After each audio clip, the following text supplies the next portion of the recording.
Welcome to this installment of supplemental lectures provided by PNC's Concurrent Enrollment Program.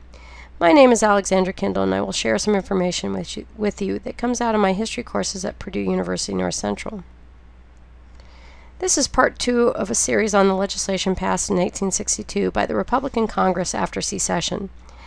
The first part dealt solely with just one of the laws because it had more immediate effect than the other three did. These three all had a greater impact on the Gilded Age. In Part 1, I also put these laws into the political context of the pre-Civil War and Civil War era. Please see that short lecture and then return here to Part 2. The act that created the USDA, covered in Part 1, put things into motion during the war.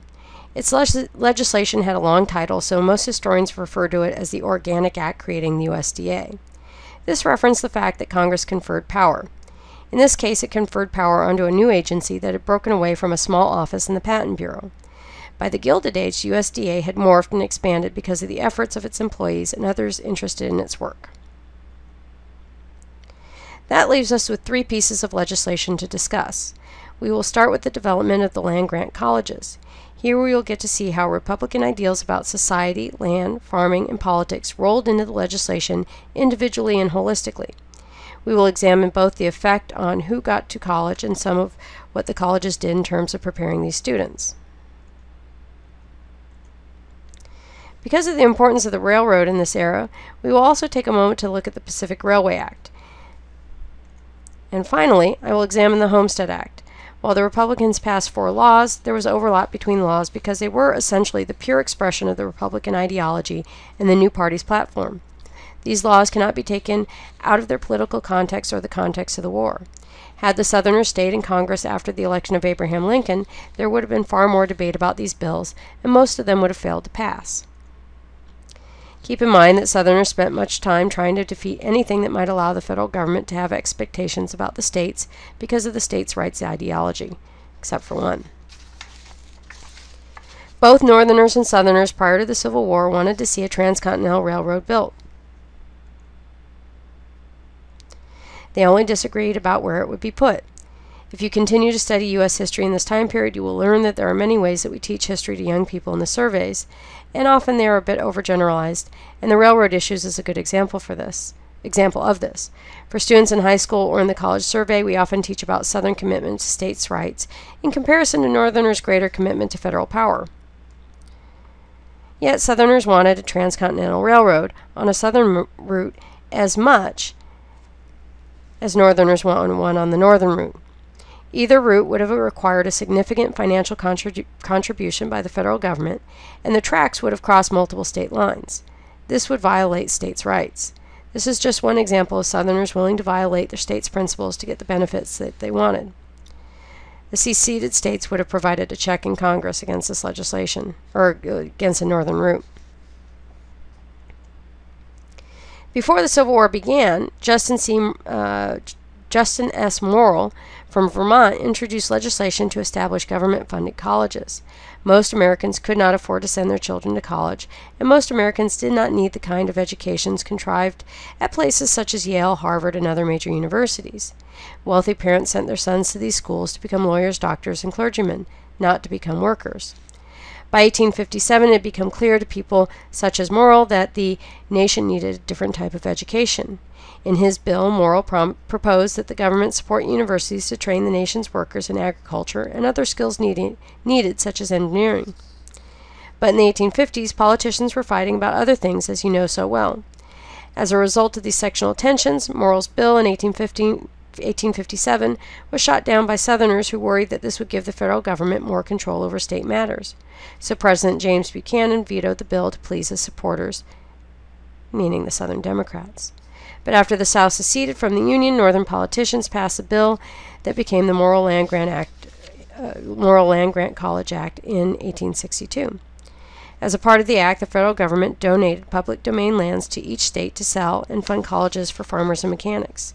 This amounted to 30,000 acres for each member of Congress. Many of the land-grant colleges became state universities.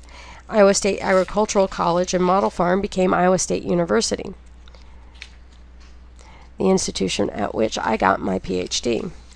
In California, they built the University of California in a small town named Berkeley, and later Cal became just one of many state universities.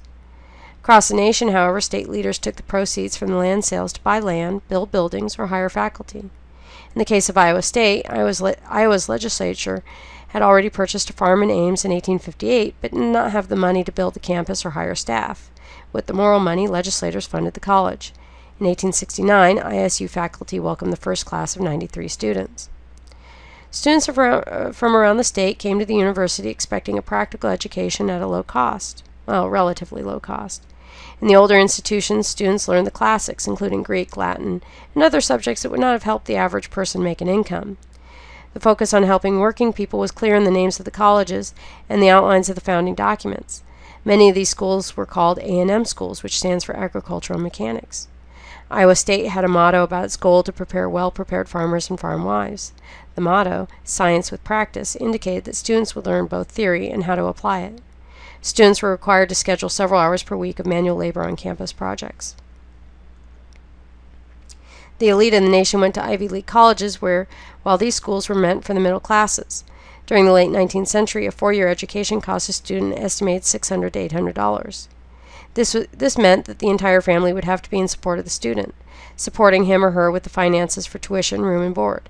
There was no financial aid back then except for what the student's family could provide. Students had to take an entrance exam to be admitted, so young people needed to have prepared dutifully. Example questions. Name and define all parts of speech. Through what waters does one sail going from New Orleans to Hong Kong and return going around the world? What wind favors him? Near what lands does he pass? Just a couple examples. Once enrolled in the college, Iowa students took basic core courses in English, mathematics, history, the natural sciences, and literature, and male students could major in agriculture or engineering. This is only one example, and each state mandated different standards, but there are several points about land-grant schools that I'd like you to keep in mind. Land-grant schools made higher education available to everyone for the first time. Higher education had been limited to the upper classes. Not all families could afford to send their children off to the university, but now they had the right and opportunity to do so. Second thing I'd like you to remember is that Congress mandated land-grant schools to focus on agricultural and mechanic arts, meaning agricultural economics, agricultural science, engineering, and other useful occupations. By doing this, the government contributed to the advancement of industry and science. As engineers graduated in the Gilded Age, they moved into cities where they built taller buildings, factories, and the machines in them, and invented new products. For example, one scholar found that 50% of Iowa State engineering grads went to Iowa's capital city, Des Moines. 25% went farther to Chicago, and 25% went west with the railroads. Prior to this, most men interested in engineering had to go to military schools, such as West Point, to learn the trade. But then these men might be distracted by the war, as General George McClellan was. During the Civil War, McClellan's expertise in engineering meant he was more interested in planning sieges than planning aggressive offensive attacks. The third thing I want you to remember is that land-grant schools were open to women. In that first class of 93 at Iowa State, 16 were women. As a result, more women received educations, a fact that caused a need for some adjustment by students and society. One last point before we segue to the next topic. The legacy of the Morrill legislation is remembered on many campuses. Administrations name buildings after Morrill on numerous campuses across the nation. So if you go to a land-grant school, be sure to find the Morrill Hall and thank Mr. Morrill virtually. In the 1960s and 1970s, Americans often referred to female college students as co-eds. This term had a long history and referred back to the 1870s and 1880s when women started entering the land-grant schools in greater numbers. People generally referred to this, the concept of having men and women in the same school, as co-education. As women joined the ranks of students, they created a whole new phenomenon. Co-education referred to this combination of male and female students. Let's look at the numbers. Here you can see that over time the number increased in sheer numbers. The column on the left speaks to the ratio of male to female students in colleges. For every 4 men in 1870, there was 1 woman in college. The column on the right tells you about how many young women were going to college. So in 1870, only 0.7% of college-age women were actually attending. Now, just an idea, but when you start looking at colleges, go to the frequently asked questions page or the demographics page and find out what the ratio of men and women at the college that you want to go to is. It'll be very interesting. Alright, so prior to the war, the major universities excluded women, and there were only a few women's colleges and Quaker schools from which a small number of women graduated. Overall, women were not welcome in most institutions, yet women were willing to go once they could gain entrance. While women were allowed to attend land-grant schools, that did not mean they were treated equally, nor were they universally accepted as legitimate candidates for college educations. For example, at Iowa State, women took the core classes, but then they majored in domestic economy. They listened to lectures entitled Water Supply, Care of Health, and Sewing and Mending. At times, women took some of the same subjects as men, such as chemistry and botany, but instructors expected women to use their new knowledge in the house or garden instead of the factory or laboratory. The politicians and the administrators who planned female educational objectives were not considering feminism in their goals. University presidents and faculty applied Gilded Age ideals about women as a part of the university experience and curriculum. Men were being prepared to be employees, while universities taught women how to be better household managers and mothers based on these social ideals. During the Gilded Age, women were expected to be confined to the private sphere, mainly the home, where she nurtured children and took care of her husband. For that reason, there were some people who disliked the idea of women's education. There were some critics of coeducation, and one of the most formidable was a doctor. He made unscientific claims but sounded convincing and had the medical title to act as an authority. In 1873, Edward Clark wrote Sex and Education to explain why coeducation would be detrimental to women specifically and society more generally. Clark claimed that when women used their brains, it took too much energy from their reproductive organs. Therefore, educated women might give birth to deficient children or just hurt the health of the woman. His ideas spread like wildfire, and suffragists across the nation battled Dr. Clark with newspaper articles and by graduating from universities with their health intact.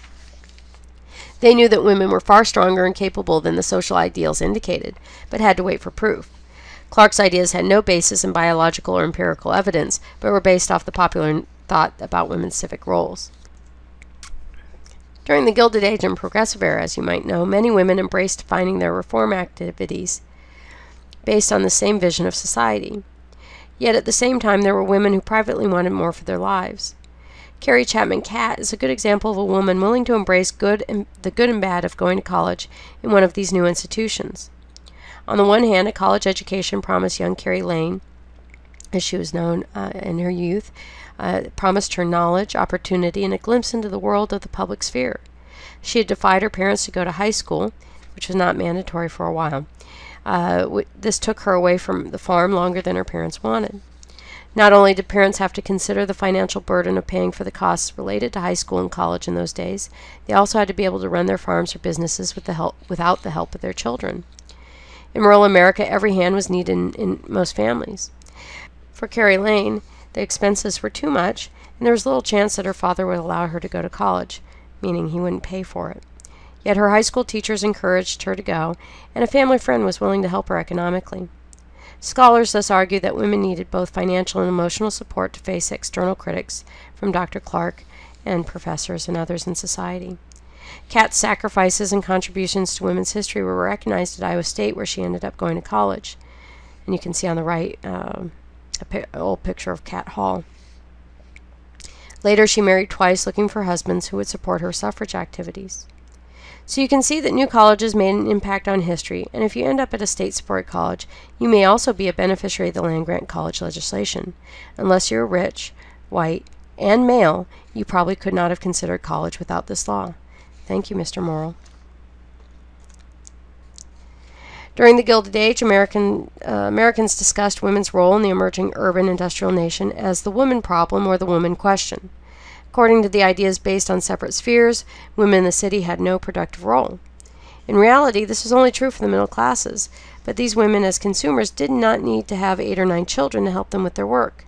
As men became breadwinners, middle and upper class women had more time on their hands. During this period, more middle class single women chose not to marry. This bothered some people that considered gendered roles as fundamental to the new society, but some women were choosing not to marry for personal reasons. There were also the real fact that there were fewer men to marry after the Civil War. With 1 million men dead or wounded, marriage and family building was disrupted during the Gilded Age.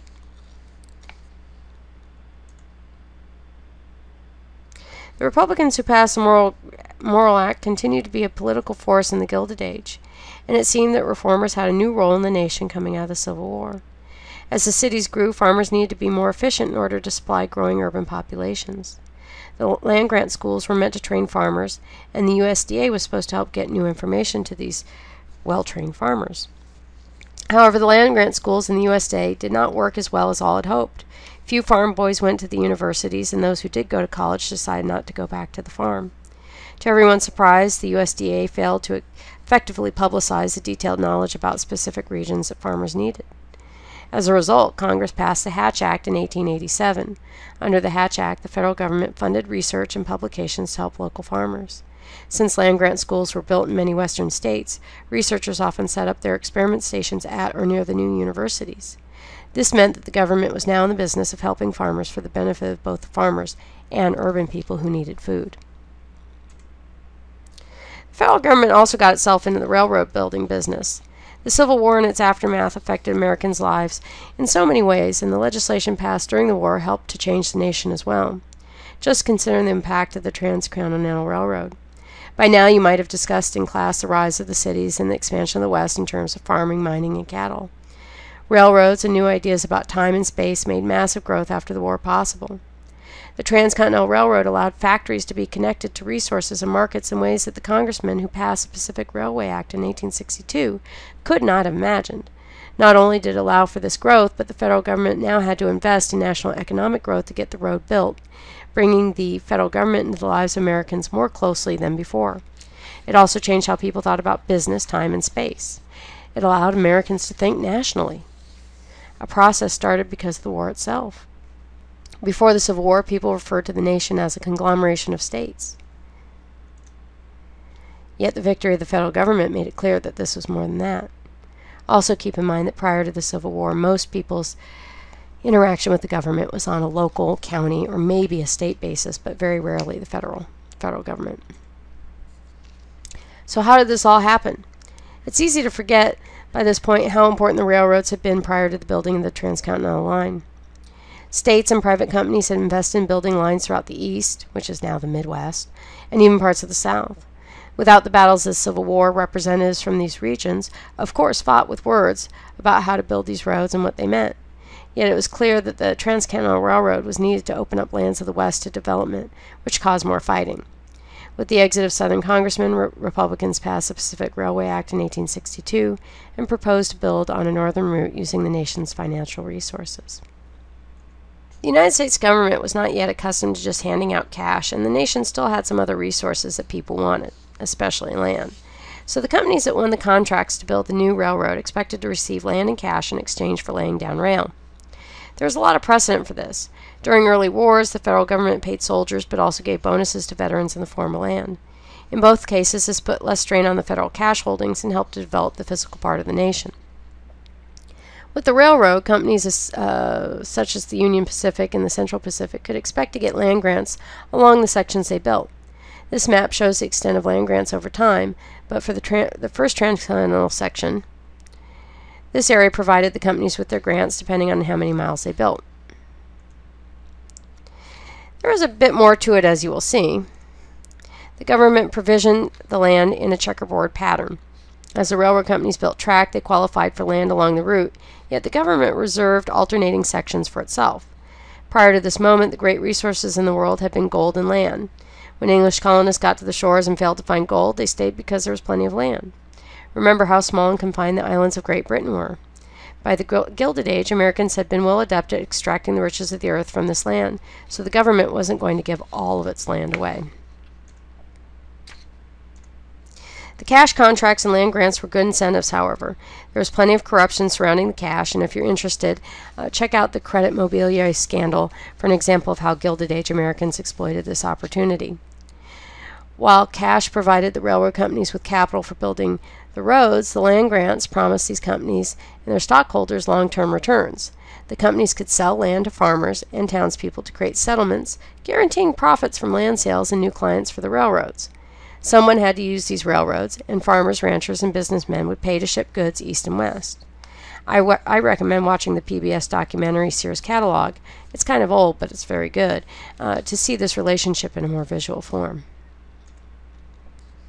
So by 1870, all the railroads, canals, rivers, lakes, and roads of the eastern states were now somehow connected to the west from California to Iowa. American businessmen on each side of the road made their plans to exploit the other region, and it would take several years to understand the impact of opening the road.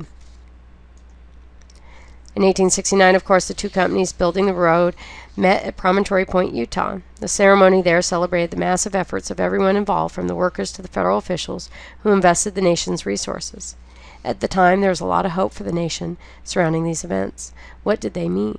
Again, it would take time to see. The opening of the Transcontinental Railroad opened the nation up to communication and business, completing the transportation revolution started earlier in the century. It also changed how Americans conceived of time. The idea of a transcontinental railroad had been under discussion for years because the distance between California after the gold rush and the East bothered people. Yes, boats, wagons, and railroads moved people and goods, but they also moved news. Without the technology of the 20th century, people relied on letters written by hand, newspapers, and word of mouth to get news about family, politics, and war. History is littered by past events gone wrong due to the slow movement of news. How would the American Revolution or the Mexican War gone differently had the government officials been able to talk in real time instead of waiting for ships to move letters and decrees? But the Transcontinental Railroad closed the gap for 19th century Americans. News from the East Coast could take anywhere from a month to 6 months to get to California prior to the railroad. Now, a trip from Boston to California was reduced to 7 to 10 days. Also, imagine how many ships sank during the time, taking crews, goods, and mail to the bottom of the ocean. During periods of migration, it was easy to lose track of those who moved into new territories. The Transcontinental Railroad not only shortened the distance to move printed matter, telegraph companies built lines to send messages across the nation even more quickly. A communication revolution accompanied the transportation revolution and, well, caused problems. As the nation shrank physically, it became clear that some adjustments needed to be made. So the railroad companies, not the government, instituted the time zone system. Prior to the 1880s, people used town clocks or the position of the sun to set their personal timepieces. With these revolutions changing business and travel, people needed to meet trains on time, and train operators needed to avoid hitting other trains. So with that, the railroad companies instituted a way to standardize time and make the nation more efficient, thinking nationally. Watch companies made a lot of money as people became more aware of being someplace at a specific time. Farmers worked from can't see to can see, meaning the seasons and the time of day based on the sun determined their work. Yet farmers who wanted to sell their goods in New York, Chicago, or California had to know what products they needed and when to get them to the railroad station. One of the reasons that the government held back some of the sections along the railroad relates to the Homestead Act. Since the beginning of the nation, land sales have been one of the most acceptable ways to bring revenue into the federal government's accounts. Even small Republican governments needed incomes, as the Founding Fathers found out after the Revolution. Yet taxing people became difficult after those men had railed against the tyranny of the king and parliament. Now there was even new imperatives to selling land. In 1862, Congress also passed the Homestead Act. This law provided 160 acres of public domain land for a minimal fee with some caveats. The law was passed by Civil War Republicans and represented some key ideas of the new party. Prior to the war, Democrats favored expansion of land and often slavery, while the Whigs favored more intensive compact growth, similar to Henry Clay's American system. Yet by the 1850s, things were changing.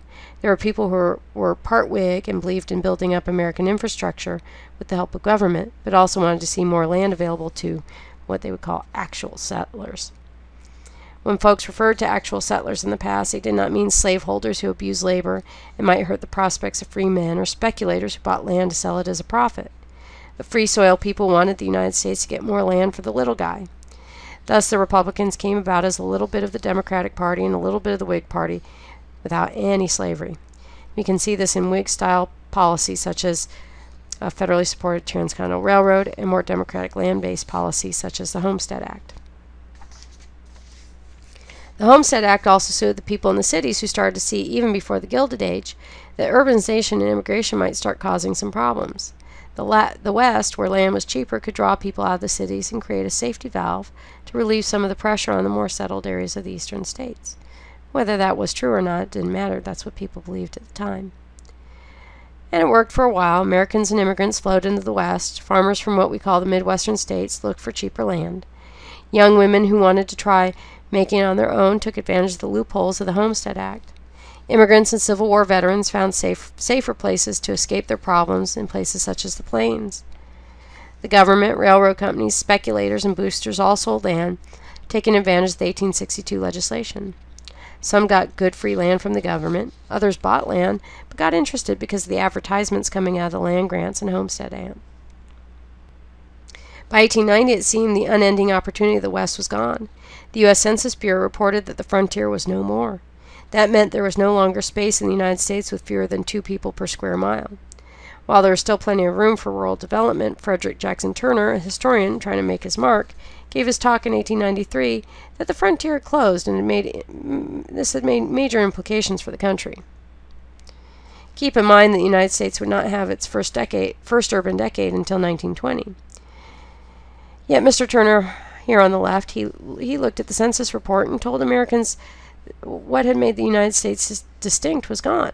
Open spaces, contact with wild landscapes and native peoples, made Americans into strong people capable of running a democracy. The obvious question became, what's next? Turner's ideas, often referred to as the Turner thesis, are important enough to study on their own.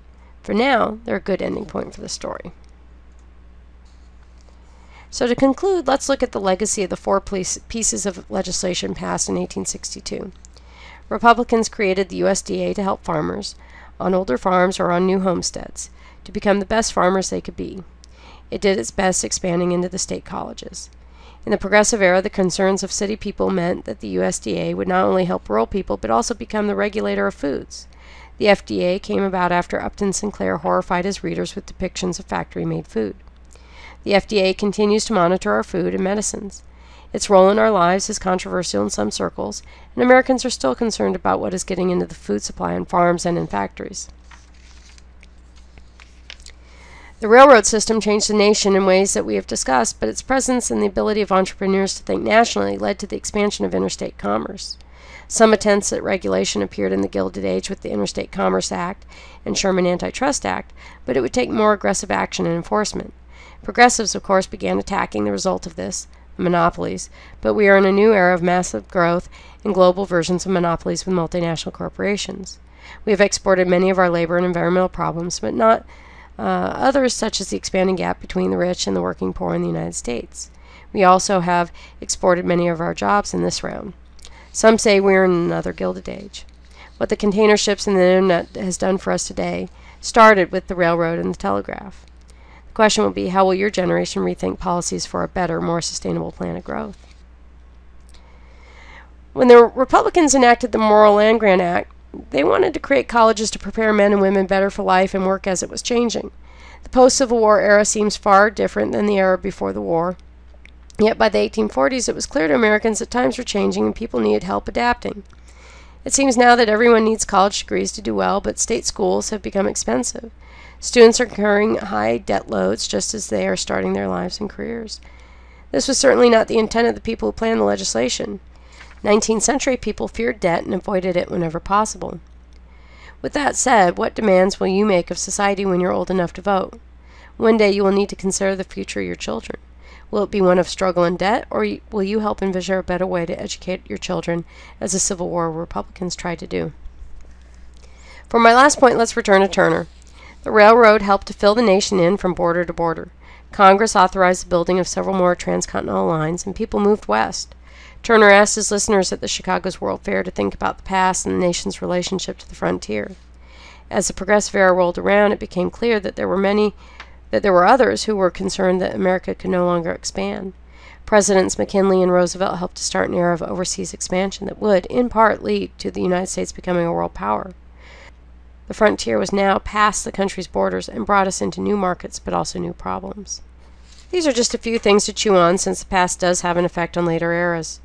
Maybe we don't always repeat the past, but we certainly can use history to understand how we got to this point. Thank you for joining me today. I hope that this information will help you in your studies. We all hope to see you at PNC when you are done with your high school degree.